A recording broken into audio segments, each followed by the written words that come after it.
नमस्कार दोस्तों। आज हम लोग पुनः नए करंट अफेयर्स के साथ उपस्थित हुए हैं। पहला प्रश्न है, आरबीआई के नए कार्यकारी निदेशक पद पर किसे नियुक्त किया गया है? तो ये किया गया है अजय कुमार चौधरी और दीपक कुमार। किसे नियुक्त किया गया है? अजय कुमार चौधरी और दीपक कुमार। किस चीज़ के लिए? आरबीआई के कार्यकारी निदेशक पद के लिए। इसके बारे में महत्वपूर्ण बातें देख लेते हैं। आरबीआई ने दीपक कुमार और अजय कुमार को कार्यकारी निदेशक के रूप में पद पर नियुक्त किया गया है। आरबीआई ने ईडी के रूप में नियुक्त होने वाले पहले दीपक कुमार आरबीआई के सूचना प्रौद्योगिकी विभाग के नेतृत्व कर रहे थे, जबकि अजय कुमार चौधरी पर्यवेक्षण विभाग के प्रभारी के मुख्य महाप्रबंधक के पद पर कार्यरत हैं।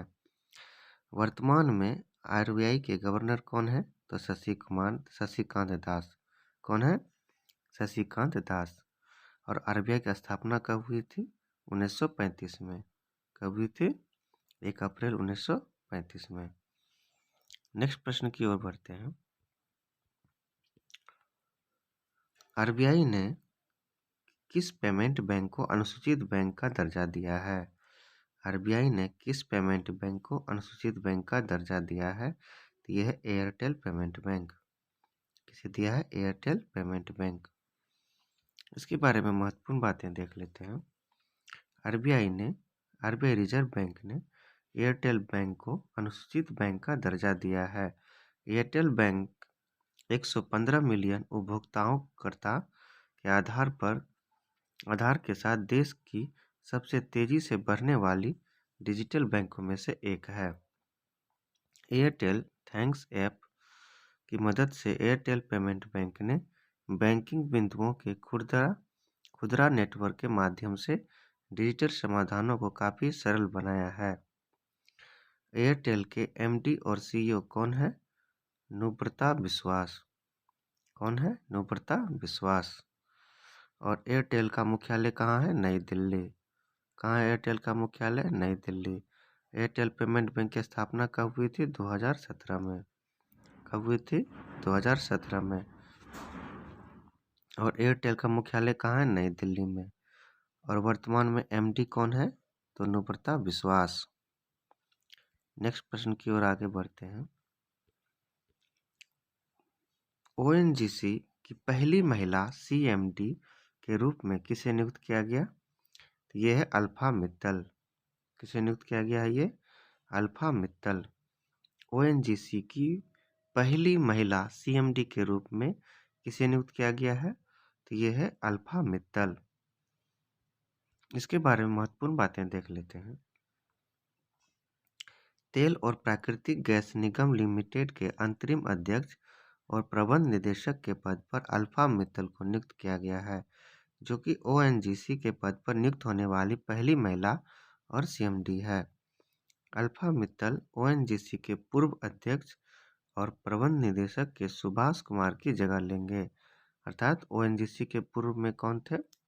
सीएमडी, तो सुभाष कुमार। अब इसके जगह पर कौन लेंगे? ये लेंगे अल्फा मित्तल को, जो कि 31 दिसंबर को सेवानिवृत्त हुए हैं। ओएनजीसी का मुख्यालय कहाँ स्थित है? नई दिल्ली में। ओएनजीसी का मुख्यालय कहाँ स्थित है? नई दिल्ली में। ओएनजीसी का मुख्यालय कहाँ स्थित है? नई दिल्ली में। ओएनजीसी की स्थापना कब हुई थी? 1956 में। ओएनजीसी की स्थापना कब हुई है? 1956 में।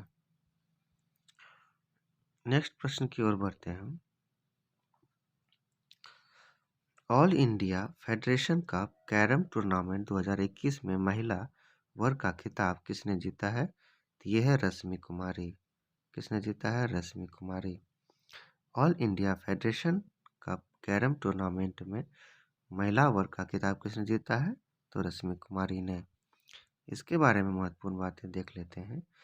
भारतीय कैरम खिलाड़ी रश्मि कुमारी ने वाराणसी में आयोजित होने वाली all India federation cup carrom tournament 2021 में महिला वर्ग का खिताब जीता है, जो कि भारतीय की सबसे कुशल महिला कैरम खिलाड़ी है। उन्होंने 2010 और 2012 में कैरम टूर्नामेंट जीता था। उनका तीसरा फेडरेशन कप है। रश्मि कुमारी पहले भी 2 बार विश्व कप में, 2 बार ICF और 4 बार सौर कप में और 3 बार एशियाई कप जीत चुकी है। नेक्स्ट प्रश्न की ओर बढ़ते हैं। यूको बैंक के नए MD और CEO के रूप में किसे नियुक्त किया गया है? तो यह सोमा शंकर प्रसाद। किसे नियुक्त किया है? सोमा शंकर प्रसाद। किस चीज़ के लिए? तो यूको बैंक के नए CMD और CEO के रूप में किसे नियुक्त किया गया यूको बैंक के MD? तो सोमा शंकर प्रसाद। सोमा शंकर प्रसाद। इसके बारे में महत्वपूर्ण बातें देख लेते हैं। यूको बैंक के नए MD और CEO के रूप में सोमा शंकर प्रसाद को नियुक्त किया है, जो कि इसके पहले भारतीय स्टेट बैंक के उप प्रबंधक निदेशक के रूप में कार्यरत थे। सोमा शंकर प्रसाद 1985 बैच के परिवीक्षाधीन अधिकारी हैं, जिन्होंने बैंकिंग उद्योग में 35 वर्ष से अधिक वर्षों का अनुभव है। वह 2013 से 2014 अक्टूबर तक SBI पेंशन फंड के प्रबंध निदेशक और CEO भी रह चुके हैं। नेक्स्ट प्रश्न की ओर बढ़ते हैं। ये बहुत इंपॉर्टेंट क्वेश्चन है। जिला स्तरीय सुशासन सूचकांक वाला पहला केंद्र शासित प्रदेश कौन सा बन गया? जिला स्तरीय सुशासन सूचकांक वाला देश का पहला केंद्र शासित प्रदेश में कौन सा बन गया? यह है जम्मू कश्मीर।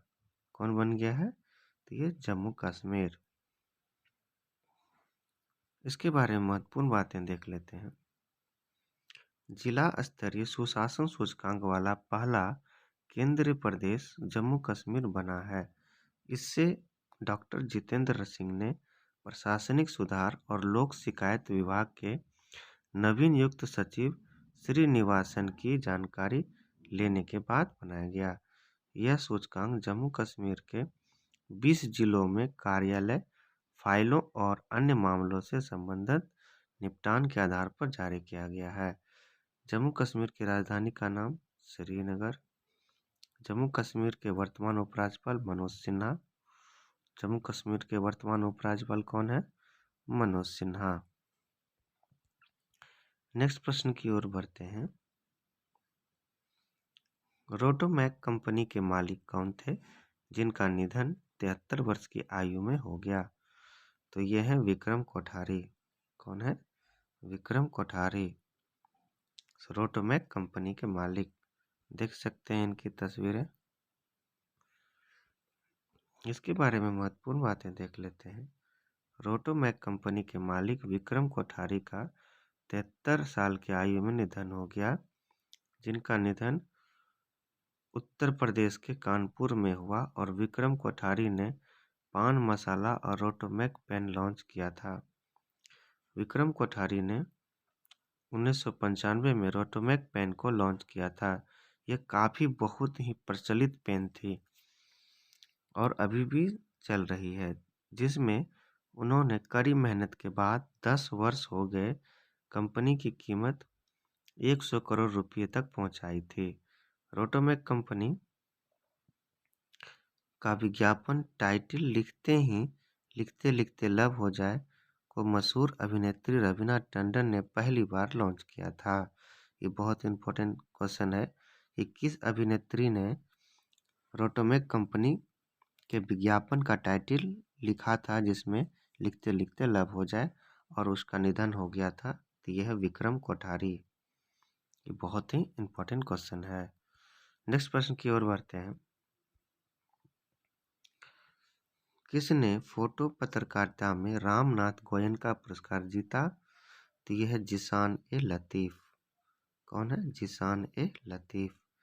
किसने फोटो पत्रकारिता में रामनाथ गोयनका पुरस्कार जीता? तो जिशान ए लतीफ़। ये देख सकते हैं आप इसकी तस्वीरें। इसके बारे में महत्वपूर्ण बातें देख लेते हैं।